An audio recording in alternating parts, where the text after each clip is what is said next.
Scott, give me your reaction to the main event tonight. Gegard Mousasi retaining this title. I mean, I think John Salter's a tough guy, great wrestler, and I just think Gegard's experience took over. I think conditioning took over at some point, and he did what he had to do. I think that he's been out for a while with some inactivity, which is something that I think we're going to pick up the speed for his next fight, try to get him in here right away. Hopefully in the next few months, not a few months, but several months. But I look forward to getting him back in the cage as soon as possible, as soon as Austin's ready.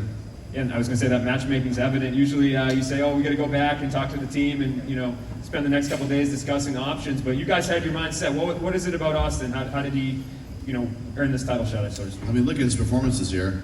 I think he's earned the right to be in that shot to get the title shot. So let's see how it goes. I mean, hopefully he's going to be okay towards the end of the year, beginning of next year. But we're ready to put that fight together when he's ready. This card only had 8 fights, but I feel like it pretty much delivered from top to bottom. Was there anything else that stood out to you on this card tonight? I mean, Stotts, wow.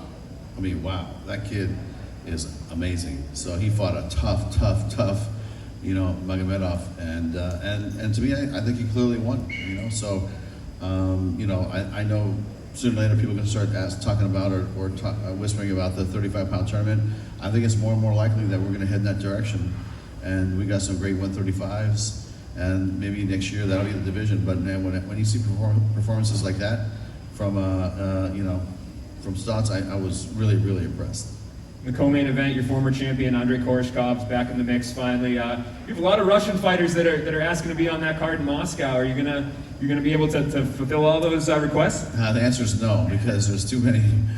We have too many great Russian fighters, honestly, but we'll do our best to accommodate as many as we can. And it's really important to them, and I feel that when I talk to them and the managers, and sat down with Alexei this weekend, and sat down with Shlemenko, who wants to fight there as well, because he's a legend in the Bellator ranks, and he's been here a long time. Currently he's not in the contract, but when I first came on board, he was the guy, and him and Koreshkov were the 1-2 in Minakov at that time. So before I got here, they had a great Russian contingency of fighters. We've just beefed it up and took it to a whole nother level. And we'll probably announce the rest of that Russian card in the next week, and then it's going to be a fun event. I think Shlemenko, did talks go well? Do you think that's something we see? It's possible. I mean, the only thing I told Lexi, just to be honest, is that the timing is tough because it's so late in the game. Like, you would have came to me 2-3 months ago.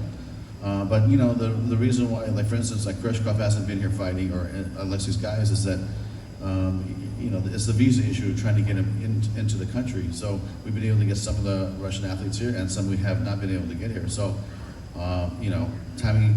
I haven't seen Alexei, and this is the first time I ran to him. So we haven't talked about Russia, but now that Russia is real, this is not going to be the last time we go to Moscow. So I said, just be patient. We'll try to do what we can, and we'll stay in touch. Thanks.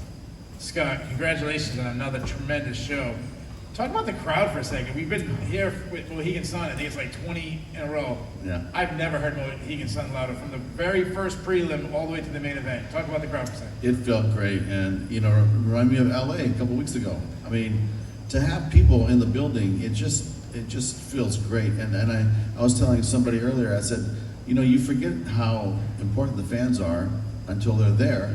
Like last week and this week, it's like you start thinking that this is you forget how this should be the way that it feels, right? This is how it should feel. And I think that you get so into doing our events and producing it for TV and having a no audience situation like for the last 18 months. So to come back and have, this is the first time we set up a real ringside area and a real fans on the floor. To me, it's a great feeling, and I love it. Yeah, I agree. Totally added to the night. I'm glad you just mentioned the LA card. I got to ask you about AJ McKee. Obviously, a Star Wars born that night. You've been saying you believe he's the best 145-pounder on the planet. I want to ask you, he's also #1 in your pound rankings. Is he just the best fighter, period, regardless of weight class? Yeah, I think he's earned that right. I mean, Pitbull is a legend here at Bellator and in mixed martial arts, and he was ranked pound for pound.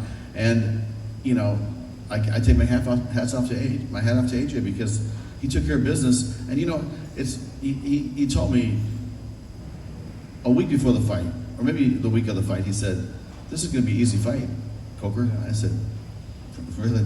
I go, "Really?" Like, he goes, "No, it's going to be an easy fight, trust me." And he was really confident and went out and he took care of business. So to me, he walks the talk. And until somebody dethrones that kid, I think he's you know, the greatest fighter at 145 and pound for pound, the best in our company. What about the whole world? Do you think he's the best in the whole world? I do. I mean, who's going to beat him? Yeah, I mean, you guys are reporters. You guys know all the fighters. Who's going to beat this kid?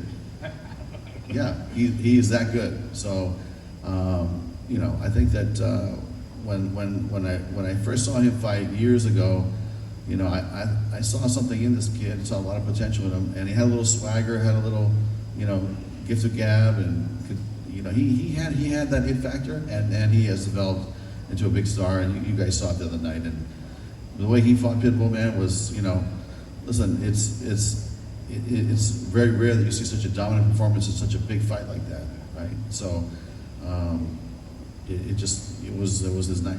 And my last question, we talk about, you know, grabbing a star right at the beginning, like you did to AJ, and building my way through. I gotta ask you, yesterday you tweeted out to reigning NCAA champion Gable Stevens, now Olympic gold medalist Gable Stevenson. Any chance, are you flirting with him, or is this you're really gonna pursue him? Well, I can tell you this, that we've already been in touch with his management. I do know that he has a couple of years left of school, wants to go back and wrestle, so there's dialogue going on.